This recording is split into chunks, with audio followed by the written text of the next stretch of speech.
from what they are. That has not been my weakness at all. I am a sinner, but I sin with a clean conscience. and I was appearing at one of those Rajat Sharma's, what you call them, Aapki Adalat shows. So he asked me all kinds of questions, because all these chaps, who conduct these kind of shows, they have a great superiority complex. They want to establish that superiority by embarrassing those whom they invite. And he could get anything out of me, and he was getting a little bored. So finally he asked me one question. He said, Mr. Jethmalani, but you have 2 wives. What am I to say? So I just looked at him for a second. I said, Rajat, my first wife is happier than your only wife. Shall I prove it? After that he gave up. And after many, many years, there was a show which was now being held recently, where Rajat was asked a question that you have been conducting these shows with great aplomb. Tell us, when was it your most embarrassed moment when you felt that the person whom you had invited had sort of beaten you? Oh, he says, I can only think of one person when Mr. Jethmalani answered this question of mine, and I have never forgotten it, and it has given me problems with my own wife.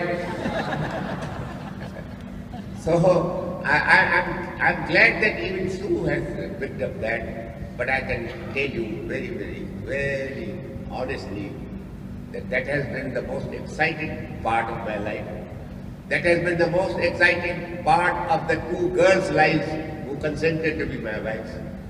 And I assure you that I have served both of them to the last day of their life.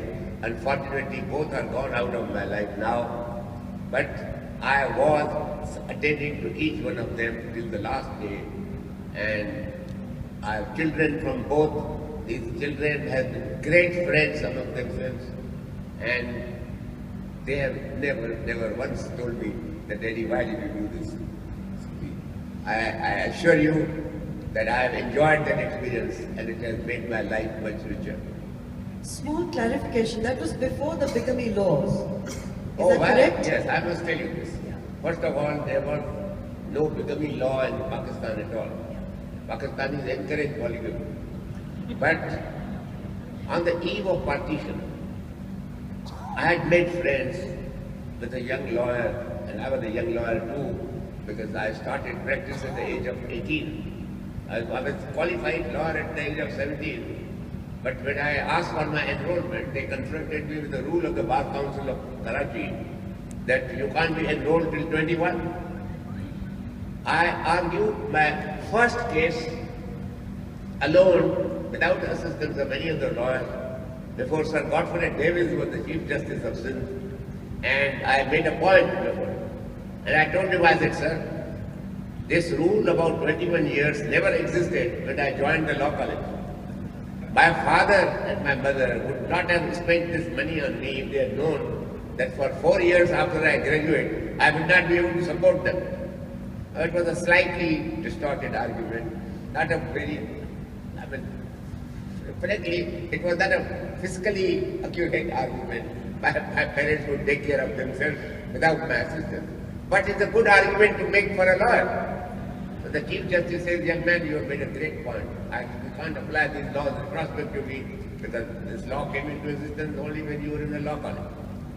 And he told them that you have to make an exception in Mr. Jethmalani's case because he has been a first in the LLB examination of the Bombay University. Since that, no university of its own. But even then, those people in the Bar Council found another flaw. They said, but at 17 you are a minor. Your contracts are void. So how shall we allow you to become a lawyer? So then they finally decided that the day I become 18, I will be enrolled. And from the age of 18, my friends, I have been a practicing lawyer. And I practiced law in Karachi for nearly 6 years. But how did I become a lawyer? Now that's a great story which you should hear. My grandfather was a very successful lawyer. But my father was not. He committed the mistake of growing under the shadow of that great lawyer, which was his father. And I was greatly tempted to become a lawyer because I saw how respected my grandfather was and what kind of prestige he enjoyed in the local population. And my father decided to put me into the science college. I was miserable. I passed the first year science, when I was in the second year. I never visited the physics laboratory. But I used to literally to curse my father that why have you put me in the science college? There used to be a place called the Lovers Bridge in Karachi. At the Lovers Bridge, dissatisfied, frustrated lovers used to go and commit suicide. So I used to go and sit there and pray to God and also really contemplating suicide. Then the Bombay University ultimately came to my rescue. I don't know if this was an act of providence. They allowed those who pass even an inter-science examination to sit for the law examination. And that came to me as a godsend. I joined the law college against the wishes of my father. And believe you me, when I went into the law college, I topped the class and I told you that I got a first class first in the Bombay University.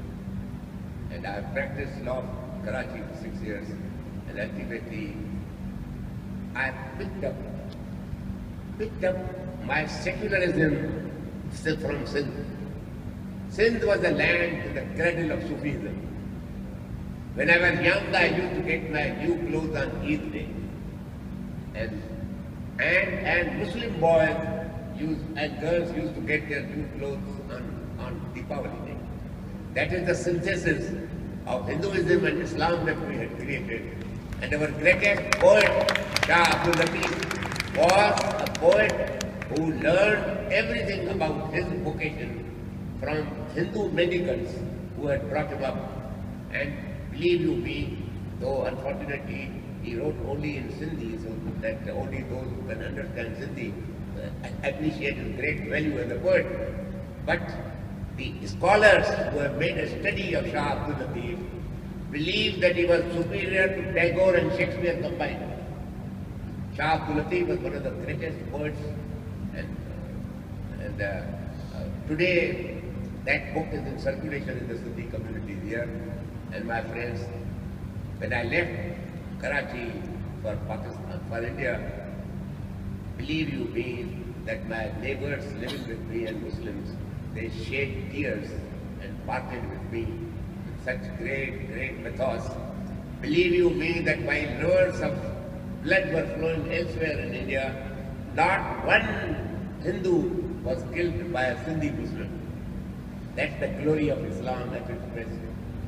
And I am a great admirer of the Prophet of Islam. And I speak to Muslim audiences and tell them, they ask me that what should we do to make our faith better? I tell them that I want you to be better Muslims than you are. Because you don't know what Islam is like. You have not understood the beauty and the greatness of your Prophet. And you are following the counterfeit version of Islam. And that is the Wahhabism which came into existence in Saudi Arabia sometime in the 18th or the 19th century. Now that again is my great contribution, that I got my secularism through my mother's milk in India. And here the people have to learn. And I was asking the last panel people that please tell me, today we are so proud that India is a secular society, yet is there one single textbook on secularism? Nobody will write a book on secularism. I have written essays after essays on secularism, and I've gone to universities, and she is a witness. I've spoken on 3 universities in the United States on what secularism in India means. My friends, today secularism, unfortunately for the last regime, and that is the greatest act of degradation, that secularism became a word of political abuse. I am secular, my opponent is a religious fundamentalist. That is how things have gone on. And my fight against that kind of false secularism is one of my greatest fights, which has been mentioned in that book by Sue, very ably portrayed it. And I hope if we have much longer time someday, I will come and talk to you about what secularism really means. Nobody in this country understands it. And I have been telling them that for God's sake, India can never be great unless you learn how to honor your teachers. In India, it is an unfortunate fact of history that the teacher is the least honored member of society. Most of the teachers live in a state of honorable poverty, subject to honorable exceptions, of course. But that is why today the teaching is in a very, very bad state of affairs. And I hope someday again, at least Modi ji, now that he is in power, will see to it that our state of education is improved. Because our education does give you some knowledge, but gives you no wisdom. Our education gives you thirst for power, but no social responsibility of any kind. And of course, it does make some people clever, but does nothing to provoke and to purify the conscience of youth, so that we don't produce good characters at all.